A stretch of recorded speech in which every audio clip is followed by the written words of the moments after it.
everyone, this is Raghunandan Sharma. Welcome to my YouTube channel Study Port. यहाँ हम करने जा रहे हैं क्लास 9th के फर्स्ट चैप्टर की फोर्थ एक्सरसाइज। जिन्होंने भी लास्ट 3 एक्सरसाइजेज नहीं देखी हैं तो डिस्क्रिप्शन में लिंक प्रोवाइड किया गया है, वहाँ पे क्लिक कीजिए और उन वीडियोस को आप देख सकते हैं। और इस एक्सरसाइज को समझने के लिए डिस्क्रिप्शन में इंट्रोडक्शन की वीडियो दी गई है, उसको क्लिक कीजिए, पहले इंट्रोडक्शन की वीडियो देखिए, देन आप इस वीडियो पे आएँ, तब आपको जो है वो अच्छे से समझ आएगा इस एक्सरसाइज के बारे में। तो चलिए करते हैं स्टार्ट एक्सरसाइज 1.4। तो चलते हैं क्वेश्चन नंबर 1 की तरफ। फर्स्ट क्वेश्चन में कहता है classify the following as rational और इररेशनल, कि ये जो नंबर्स दिए गए हैं हमें बताओ ये रैशनल है या इररेशनल है। इंट्रोडक्शन में हमने पढ़ा था कि रूट वाली कोई भी फॉर्म होगी तो वो इररेशनल होती है। तो फर्स्ट पार्ट जो है वो 2 माइनस रूट 3 है, तो ये 2 माइनस रूट 3 ही रहेगा, सॉल्व नहीं होने वाला। तो वैसे भी रैशनल और या रैशनल में से इररेशनल को माइनस करेंगे तो इररेशनल ही बनता है। दूसरा, रूट में कोई भी एक नंबर बीच में आ जाए तो वो फुल फॉर्म जो कौन सी बनेगी, इररेशनल की। सो ये इररेशनल नंबर है। ठीक, सेकंड पार्ट देखिए, 3 प्लस रूट 23 माइनस रूट 23, तो ब्रैकेट को ओपन कर लो, रूट 23 माइनस रूट 23 प्लस और माइनस का कट के कितना आंसर आया 3। सो ये कौन सा नंबर है, rational number, it is rational number. Third part देखिए, 2 रूट 7 अपॉन 7 रूट 7, 2 और रूट 7 मल्टीप्लाई हो रहे हैं, 7 और रूट 7 मल्टीप्लाई हो रहे हैं, तो रूट 7 हम डिवाइड कर सकते हैं, या ऐसे लिख लो 2 multiply root 7 upon 7 multiply root 7, तो रूट 7 कट के कितना आंसर आया 2 अपॉन 7। सो ये भी रैशनल फॉर्म है। फोर्थ पार्ट देखिए आप, 1 अपॉन रूट 2 है, सो 1 अपॉन रूट 2 में q जो है वो डिनोमिनेटर जो है वो रूट की फॉर्म में नहीं होना चाहिए। सो ये कौन सी फॉर्म है, इररेशनल फॉर्म। सो ये इररेशनल नंबर होगा। फर्स्ट क्वेश्चन का लास्ट पार्ट देखिए, 2 पाई। इंट्रोडक्शन में याद होगा तो क्या बताया था, पाई जो है वो एक इररेशनल नंबर है। 22/7 इसकी अप्रॉक्स वैल्यू है, वो p बाई क्यू की फॉर्म में हो सकती है, लेकिन ये सॉल्व करने के लिए यूज किया जाता है। सो ये करेक्ट फॉर्म नहीं है पाई की, देयरफॉर पाई की जो वैल्यू है वो कैलकुलेट हो ही नहीं सकती। 3.14 आगे कंटिन्यूस चलता जा रहा नंबर। सो ये हमारा नॉन टर्मिनेटिंग और नॉन रिपीटिंग नंबर होगा जो पाई है। नॉन टर्मिनेटिंग नॉन रिपीटिंग होने की वजह से ये इररेशनल नंबर है।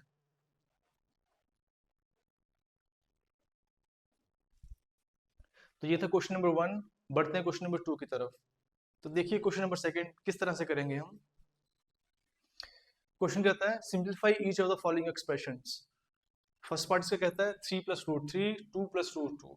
अब ये दोनों ब्रैकेट्स जो मल्टीप्लीकेशन में है, तो हम क्या करेंगे, ये कुछ फॉर्मूला या आइडेंटिटी में आ नहीं रहा, तो हम क्या करेंगे, 3 को जो है वो पहले 2 से मल्टीप्लाई करेंगे, देन रूट 2 से, देन रूट 3 को 2 से, देन रूट 2 से। देखो कैसे करेंगे, 3 को 2 से मल्टीप्लाई किया कितना आया 6, 3 को फिर रूट 2 से मल्टीप्लाई किया प्लस का plus 3 root 2, then root 3 multiply 2 plus 2 root 3 plus plus का प्लस ही आ जाएगा, रूट 3 टू रूट 2।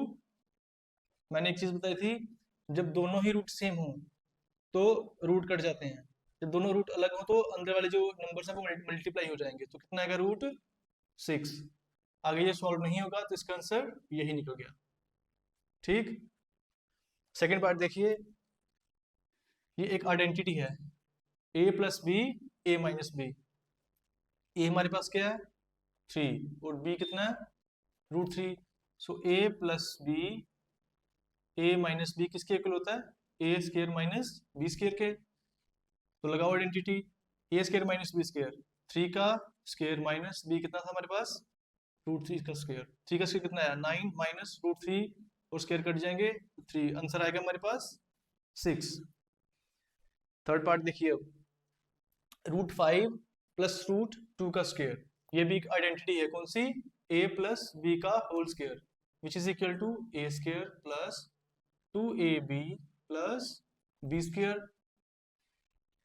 तो हम क्या करेंगे, हमारे पास a कितना है √5 एंड b कितना है √2। तो इन वैल्यूज को जो इस फॉर्मूला में हम लगा देंगे, a कितना है √5 का स्क्वायर प्लस 2, a कितना आएगा हमारा √5 एंड b √2 प्लस b कितना है √2 का स्क्वायर, रूट और स्क्वायर कट गए 5 प्लस 5 टू ज़ा रूट में नंबर अलग अलग है तो मल्टीप्लिकेशन हो जाएगी। रूट कितना आएगा इसका 2 √5 टू ज़ा 10 2√10 प्लस स्क्वायर और रूट कट गए तो 2 5 प्लस 2 7 प्लस 2√10 ये हमारा आंसर आ जाएगा। आई होप समझ आ रहा होगा आपको। देखिए इसका फोर्थ पार्ट, लास्ट पार्ट देखिए इसका, ये सेम यही आइडेंटिटी है, a plus B A minus B A square minus B square था, तो सेम आइडेंटिटी लगाओ a minus B A plus B किसकी कहलाएगी A square minus B square. So √5 का स्क्र माइनस √2 का स्क्र, 5 माइनस 2 आ गया क्योंकि रूट और स्क्र कट गए, 5 माइनस 2 कितना आ गया 3 आंसर हमारा। तो चलते हैं क्वेश्चन नंबर 3 की तरफ। क्वेश्चन नंबर 3 में हमसे पूछा गया कि recall pi is defined as the ratio of the circumference of a circle to its diameter, that is pi is equal to c upon d। c जो है वो circumference of circle है and d जो है वो इसका diameter है। This seems to be contradict the fact that pi is irrational. How will you resolve this contradiction? इस क्वेश्चन में हमें पूछा गया है कि पाई जो है वो, जैसे पाई की वैल्यू जैसे c अपॉन डी है, पाई की वैल्यू जब भी हम सर्कल में ज्यादातर यूज होती है, तो जब भी हम सर्कमफेरेंस लेंगे सर्कल का और नीचे डायमीटर से डिवाइड करेंगे तो हमेशा पाई की वैल्यू निकलेगी, और पाई की वैल्यू ये जो है पी वाई क्यू की फॉर्म में है, जो रैशनल फॉर्म दिखाता है। पी वाई क्यू फॉर्म कौन सी होती है जो रैशनल फॉर्म में आती है। लेकिन दूसरी तरफ कहता है कि पाई जो है वो एक इरेशनल नंबर है। अगर पाई इरेशनल भी है और पाई इरेशनल भी है, तो बताओ इन दोनों में जो कॉन्ट्रडिक्शन बन रही है, इन दोनों में से सही कौन सा है, इरेशनल है या रैशनल है, इस चीज को जो वो क्लियर करो। हमने इंट्रोडक्शन में भी पढ़ा था कि पाई जो है वो एक इरेशनल नंबर है। दूसरी तरफ पाई की वैल्यू हम बोलते हैं 22/7 है, जो पी वाई क्यू की फॉर्म में आती है। But clearly we know that कि 22/7 is not the exact value of pi. ये इसकी अप्रोक्स वैल्यू है कि हम क्वेश्चंस को जो वो सॉल्व कर सकें। अदरवाइज पाई की वैल्यू इतनी लंबी है कि सॉल्व नहीं हो सकती, काफी ज्यादा लंबी वैल्यू है पाई की, 3.142 आगे चलता जा रहा है नंबर। सो वो नंबर जो एक तो नॉन टर्मिनेटिंग हो, है ना, ये पाई की जो रियल वैल्यू है, ओरिजिनल वैल्यू है, कि जो नंबर नॉन टर्मिनेटिंग है और नॉन रिपीटिंग है, कि ऐसा भी कोई नहीं है कि कुछ ब्लॉक्स जो है वो रिपीट हो रहे हैं, रिपीट भी कुछ नहीं हो रहा और नंबर भी खत्म नहीं हो रहा। तो जो नंबर्स नॉन टर्मिनेटिंग और नॉन रिपीटिंग की फॉर्म में आते हैं उसको क्या कहते हैं, इरेशनल। यही पढ़ा था हमने। सो देयरफॉर ये कॉन्ट्रडिक्शन यहीं पे क्लियर हो जाता है कि पाई जो है वो एक इरेशनल नंबर है। 22/7 तो जस्ट एक ऐसा नंबर दिया गया कि क्वेश्चंस को हम सॉल्व कर सकें, क्योंकि सर्कल में ज्यादातर पाई की वैल्यू यूज की जाती है इसके सर्कमफेरेंस निकालने के लिए, या कोई भी चीज निकालनी हो सर्कल में तो पाई का काफी हद तक यूज होता है। सो देयरफॉर हम ये लिख सकते हैं कि पाई जो है वो एक इरेशनल नंबर है। 22 जो है वो एक इज एन अप्रोक्स वैल्यू है,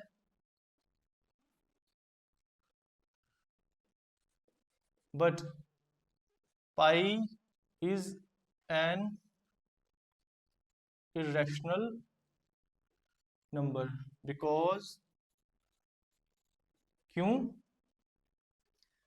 it is non-terminating and non-repeating।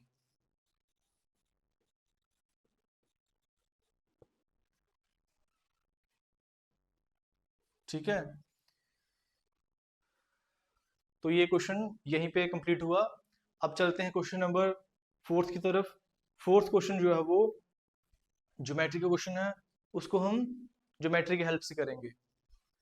चलिए तो क्वेश्चन नंबर 4 करते हैं अब। देखो इसमें कहता है रूट 9.3 को नंबर लाइन पे रिप्रेजेंट करके दिखाओ।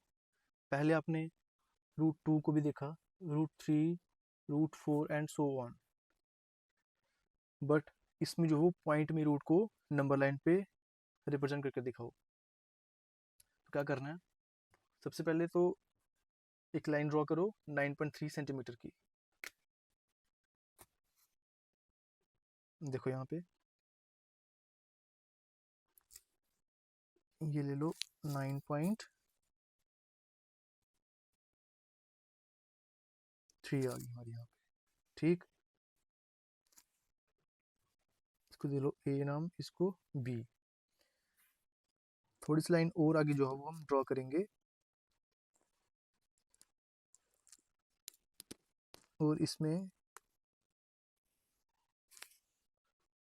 जो लेंथ रखनी है वो सेंटीमीटर में रखनी है, यूनिट। इसके जो यूनिट होंगे वो सेंटीमीटर में रखने हैं।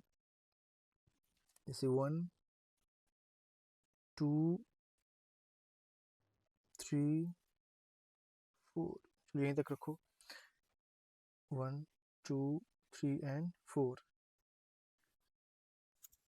ये जो इतनी लेंथ है ये 1 यूनिट है। 1 सेंटीमीटर 1 यूनिट का काम करेगा। यहाँ से लेके यहाँ तक की लेंथ जो है वो 9.3 सेंटीमीटर है, और 1 सेंटीमीटर आगे से हमने एक परपेंडिकुलर बाइसेक्टर ड्रॉ करना है। इस पॉइंट का नाम रख लो सी, ठीक। तो सी पे रख के कंपास को हाफ से ज़्यादा लेंथ थोड़ी ले लो, कंपास को ओपन कर लो, और एक परपेंडिकुलर बाइसेक्टर ड्रॉ करेंगे हम।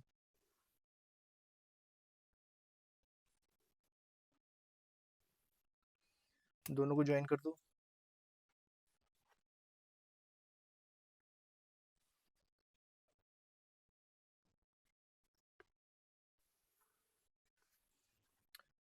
इसको नाम दे लो ओ।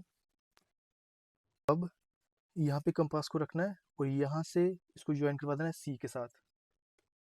लेंथ कितनी ओपन करनी है, इतनी ए तक है। ओ ए ओपन कर लो, या फिर O B open, O C open कर सकते हो आप। ओ ए और ओ सी सेम ही लेंथ है दोनों की, तो दोनों को जो है वो हम कंपास की हेल्प से ज्वाइन करवा देंगे। ये एक सेमी सर्कल की फॉर्म में आ गया।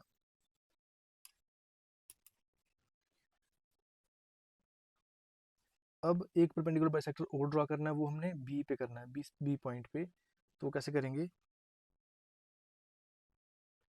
छोटी सी लेंथ ले लो कोई भी अपनी मर्जी से।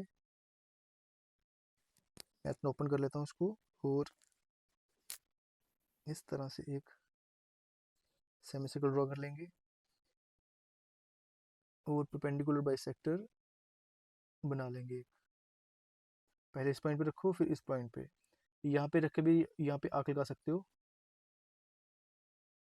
और हाँ, प्रोटेक्टर की हेल्प से करना तो वो भी कर सकते हो, 90 डिग्री एंगल बना सकते हो।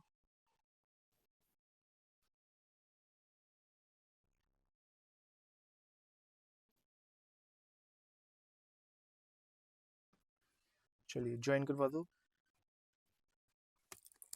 इन दोनों पॉइंट्स को, और इस लाइन को कहाँ पर लेके जाना है, इस लाइन तक। इस लाइन को इंटरसेक्ट करना, मेन मोटिव है इस लाइन को इंटरसेक्ट करना। तो इसको ऊपर ले जाओ जहाँ तक भी जाती है लाइन, बट इस पॉइंट से पास होके निकलनी चाहिए वो line.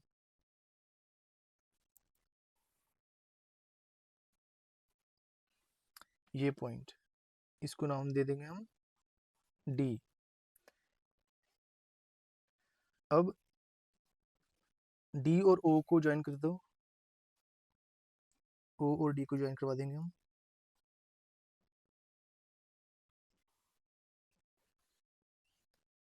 O B, B D and O D, ये एक ट्रायंगुलर शेप बन गई है। अब क्या करना है, कंपास लो, जितनी बी डी की लेंथ है ना, ये लेंथ किसकी है, रूट 9.3 की। ये आगे मैं बताऊंगा कैसे हुआ, बट इतनी कंपास पहले ओपन करो,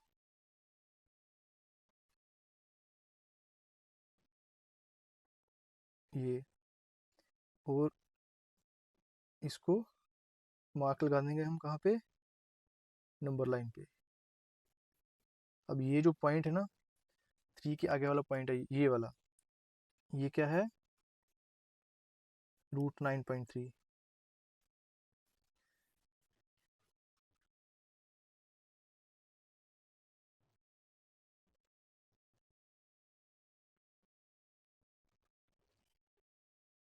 अब ये कैसे बना, देखो, जो ओडी की लेंथ है ये हाइपोटेन्यूज को कम करती है, एंड ये क्या है, सेमी सर्कल, जितना ओ ए होगा उतना ही ओ डी भी होगा, उतना ही ओ सी भी होगा। तो देखो, ये √9.3 इसकी लेंथ, ये जो इतनी लेंथ है, सॉल्व तो हमने कर दिया, क्वेश्चन यहीं तक है, लेकिन इसका लॉजिकली क्या है कि बी डी की जो लेंथ है वो √9 कैसे बन सकती है, वो मैं करके दिखाऊंगा आपको। देखो, ये सेमी सर्कल है, अगर मैं इसको पूरा घुमा दूँ सर्कल बन जाएगा, है ना। तो ओ सी, ओ डी, ओ ए, ये क्या है, रेडियस। फुल लेंथ कितनी है ए सी की, AC की फुल लेंथ कितनी है,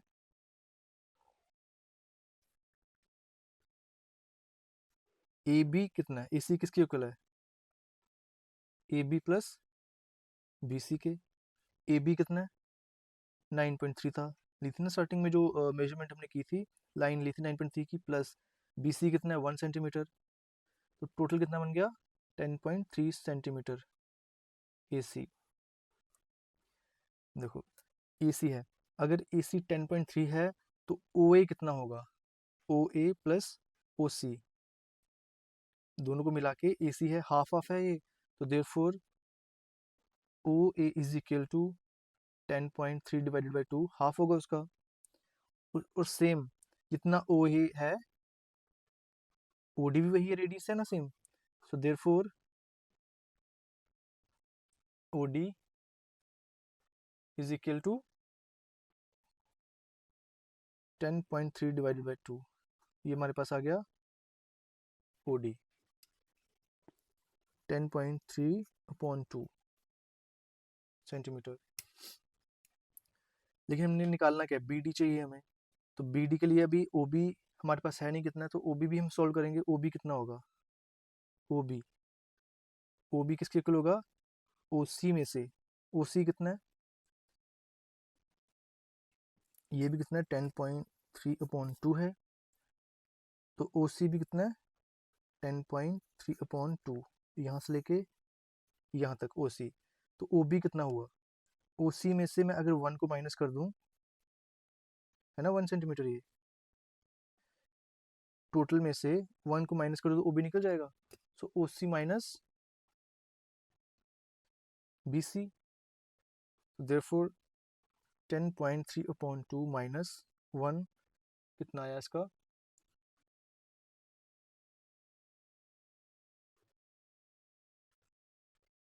8.3/2, ये हमारा निकल गया ओ बी 10, सॉरी 8.3/2, 8.3/2 हमारा आ गया ये। अब हमें चाहिए B D, so therefore B D, Pythagoras theorem का यूज करके बी डी किसके इक्वल होगा, ये हाइपोटेन्यूज है, ये बेस है, ये परपेंडिकुलर है, तो ऐसे कर लो, हाइपोटेन्यूज इक्वल टू बेस का स्क्वायर प्लस परपेंडिकुलर का स्क्वायर। बेस हमारे पास है, हाइपोटेन्यूज भी है, तो परपेंडिकुलर कैसे निकलेगा, बेस चला जाएगा इधर, माइनस हो जाएगा उसके साथ, तो ये क्या है B D, so therefore B D is equal to root of O D का स्क्वायर माइनस ओ बी का स्क्वायर। समझ आ रही है, ये परपेंडिकुलर है, इसको हमने एक साइड रखा, बेस चला गया, हाइपोटेन्यूज के साथ सब्ट्रैक्ट हो गया, तो इसका जो स्क्वायर है इधर जाके रूट बन गया, तो रूट ओ डी कितना है 10.3/2 माइनस वो भी कितना है हमारे पास 8.3/2 का स्क्वायर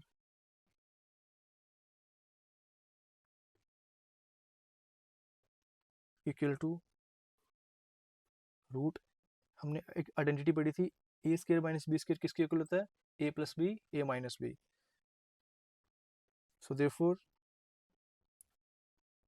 ए स्क्वायर माइनस बी स्क्वायर हमने पढ़ा था is equal to A plus B A minus B. तो 10.3/2 plus 8.3/2 A plus B 10.3/2 minus 8.3/2 A minus B. करो आगे सॉल्व, बेसिस सेम ही है। 10.3 प्लस 8.3 कितना हो गया 18.3। इससे कितना आया 10.3 माइनस 8.3 2 रह गया पीछे 2/2 ये मल्टीप्लाई रहा बीच में 2 कट गया। 8.3 को 2 से डिवाइड करेंगे, सॉरी ये 8.6 है 0.3 0.6 बन गया। सो 18.6 को 2 से डिवाइड करेंगे तो कितना आएगा 18 का जाएगा 9 और 6 का जाएगा 3, so which is equal to root 9.3। I hope आपको अच्छे से समझ आ गया होगा इसका कि इसके पीछे का कॉन्सेप्ट क्या है, इसकी जो लेंथ है ये 9.3 कैसे बनी, रूट 9.3 कैसे बनी। सो देयरफॉर इतनी मेजरमेंट को लेके हमने कंपास को ओपन करना है और यहाँ पे मार्क लगा देना है, ये जो पॉइंट होगा ये रूट 9.3 है, क्योंकि जो रूट 9 है उसका जो स्क्वायर रूट था वो 3 होता है ना, 1 2 3 और 0.3 है तो 3 से कुछ ज़्यादा है इसलिए यहाँ पे मार्क भी आया। और दूसरा लॉजिक मैंने ये बता दिया कि ये लेंथ जो है वो कैसे रूट 9.3 निकली। आई होप आपको समझ आ गया होगा इस क्वेश्चन का अच्छे से। तो बढ़ते हैं क्वेश्चन नंबर 5 की तरफ। तो देखिए क्वेश्चन नंबर 5, इसमें पूछा गया है rationalise the denominator of the following. Introduction में भी इसकी हम कुछ एग्जांपल्स कर चुके हैं। इसमें हमें डिनोमिनेटर्स को जो है वो रैशनलाइज करना है। तो कैसे करेंगे कि जो डिनोमिनेटर में रूट्स दिए गए हैं उन रूट्स को जो है वो रैशनलाइज कर दो, मीन्स कि रूट्स को जो यहाँ से हटा दो, तो फिर क्वेश्चन जो है वो किस तरह से सॉल्व होगा। देखिए जब भी नीचे रूट दिया गया हो उसको कैसे सॉल्व करना है, सेम रूट को मल्टीप्लाई भी करना है और डिवाइड भी करना है। तो क्या आएगा इसका, अभी सिंगल रूट है तो इसमें प्लस माइनस का कोई इशू नहीं है, सेम इसको मल्टीप्लाई भी करो और डिवाइड भी करो नीचे न्यूमरेटर और डिनोमिनेटर लगा के। So root 7 multiply 1 root 7 upon root a into root a कितना होता है ए, या फिर यूं कह लो कि रूट 7 का स्क्वायर होगा, स्क्वायर और रूट कट गया तो कितना आया रूट 7/7। तो ये था इसका आंसर फर्स्ट पार्ट का। तो सेकंड पार्ट की तरफ देखो, इसमें root 7 minus root 6, same denominator को उठा के मल्टीप्लाई भी करना है डिवाइड भी करना है। एक चीज का ध्यान रखना है, अगर माइनस है तो प्लस प्लस लिखेंगे और अगर प्लस है तो माइनस माइनस लिखेंगे। करिए root 7 plus root 6 divided by root 7 plus root 6। तो करो ऊपर मल्टीप्लाई, मल्टीप्लीकेशन हमेशा जो न्यूमरेटर है न्यूमरेटर से मल्टीप्लाई होता है, डिनोमिनेटर डिनोमिनेटर से मल्टीप्लाई होता है। देखो रूट 7 प्लस रूट 6 आ गया, 1 से मल्टीप्लाई किया सेम आया, नीचे आइडेंटिटी यूज हो रही है a minus B A plus b. तो क्या आइडेंटिटी थी वो a square minus B square, root 7 का स्क्वायर माइनस रूट 6 का स्क्वायर, ये आइडेंटिटी है, इंट्रोडक्शन में बताएगी, वहां से देख लीजिएगा। Root 7 plus root 6 divided by square root cut गया स्क्वायर रूट कट गया, तो 7 माइनस 6 कितना हो गया 1। तो ये हमारा आंसर है, 1 लिखो नहीं लिखो तो भी ठीक है। थर्ड पार्ट देखिए 1/√5 plus root 2 multiply root 5 minus root 2 root 5 minus root 2। तो रूट 5 माइनस रूट 2 ऊपर सेम रहा 1 से मल्टीप्लाई करने पे, और नीचे a plus B A minus C A plus B A minus B, तो रूट 5 का स्क्वायर माइनस रूट 2 का square, root 5 minus root 2 root और स्क्वायर कट गए, 5 माइनस 2 कितना आ गया 3, यही हमारा आंसर है। ओके, बढ़ते हैं इसके फोर्थ पार्ट की तरफ। सेम ऐसे ही करना है, √7 minus 2 multiply √7 plus 2 upon √7 plus 2। Minus है तो प्लस प्लस लगाना है, प्लस है तो माइनस माइनस लगाना है। √7 प्लस 2 डिवाइडेड बाय √7 का स्क्वायर माइनस 2 का स्क्वायर। √7 प्लस 2 7 माइनस 2 टू ज़ा 4, सो √7 प्लस 2 डिवाइडेड बाय 3, ये हमारा आंसर आ गया। इसी लास्ट क्वेश्चन के साथ ये एक्सरसाइज 1.4 भी कंप्लीट हुई। तो नेक्स्ट एक्सरसाइज इसकी जो लास्ट है वो 1.5 है, जल्दी इसकी वीडियो भी आपको मिल जाएगी। जिसने भी इस चैनल को सब्सक्राइब नहीं किया, इस चैनल को सब्सक्राइब कर लीजिए, कमेंट शेयर कीजिए। जितने भी स्टूडेंट्स हैं वो अपने आगे जो जितने भी फ्रेंड्स हैं सबके साथ शेयर कीजिए इस वीडियो को। तो चलिए मिलते हैं अब नेक्स्ट वीडियो में।